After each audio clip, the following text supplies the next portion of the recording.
Shalom, hai guys, jumpa dengan Hana Sabda Online. Pengkhotbah 7 ayat 2. Lebih baik pergi ke rumah duka daripada pergi ke rumah pesta, karena itulah akhir setiap orang. Hendaklah orang yang hidup menaruh hal ini di hatinya. Kematian tiba. Ya, pada akhirnya semua akan sampai pada sebuah kematian. Salomo dalam Pengkhotbah 7 ayat 2 menuliskan bahwa lebih baik ke rumah duka daripada ke rumah pesta.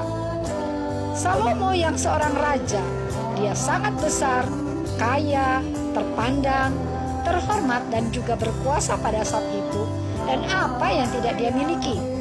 Harta, tahta, wanita, 3 ta, itu semua dia punya. Dengan kata lain, tidak ada yang tidak dimiliki Raja Salomo. Salomo juga pasti pernah menjadi seorang penyelenggara pesta termegah dan juga menghadiri penyelenggaraan pesta-pesta di dalam kehidupannya. Sebagai seorang raja yang besar, yang super glamor dengan makanan raja-raja disertai pakaian pesta yang megah, pasti semua akan terkagum melihat kekayaan, kehormatan, kemegahan yang dimiliki oleh Salomo.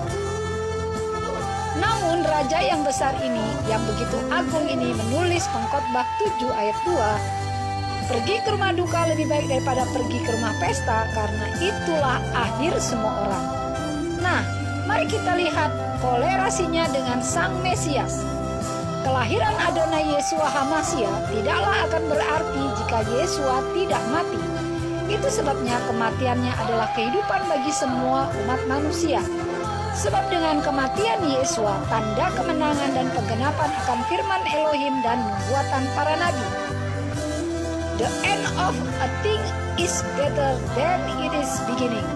Pengkhotbah 7 ayat 8a katakan, lebih baik akhir suatu hal daripada awalnya. Pengkhotbah 7 ayat 1b, hari kematian lebih baik daripada hari kelahirannya. Itulah sebabnya Salomo berkata lebih baik pergi ke rumah duka daripada ke rumah pesta. Di rumah duka akan dijumpai tangisan, kepedihan, luka, bahkan sebuah kekecewaan. Di rumah duka tidak seramai rumah pesta. Hidup yang penuh dengan problematika, ketika kita ke rumah duka akan menambah tekanan hidup. Sebab yang kita saksikan pemandangan kesedihan dan kesuraman. Yang datang sudah stres karena pekerjaan, perjuangan hidup, menambah stres lagi karena suasana duka yang ada.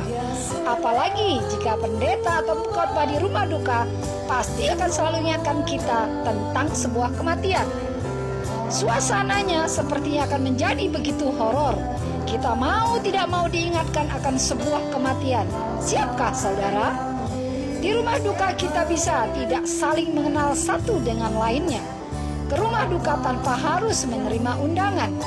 Kehadiran di rumah duka akan menambah semangat keluarga yang sedang berduka. Sebab kita tentunya akan berupaya memberikan kekuatan dan semangat bagi yang sedang kehilangan keluarganya. Berbeda dengan rumah pesta, isinya dipenuhi gelak tawa, suasana gegap gempita, suasana keramaian disertai musik yang mengajak semua menari-nari, dansa dan ketawa ketiwi. Ke rumah pesta harus membawa undangan atau orang yang diundang yang bisa hadir di rumah pesta.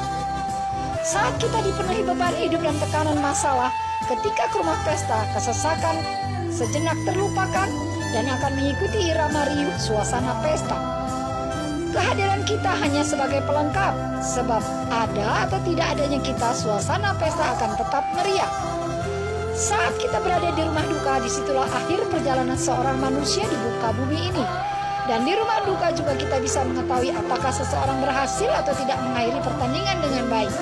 Dalam 2 Timotius 4 ayat 7 katakan, aku telah bertanding, pertandingan yang baik, aku telah mengakhiri perlombaan itu, aku telah memelihara iman. Bagian akhir dari kehidupan jauh lebih penting daripada awalnya. Selagi ada kesempatan, mari pergunakan waktu kita dengan baik, dengan melakukan setiap ketetapan dan perintah kebenaran firman Elohim, dan hidup berjuang dalam ketaatan dan kekudusan, dan kita menang sampai akhirnya. Haleluya, haleluya, haleluya. Senang bersama Anda. Shalom.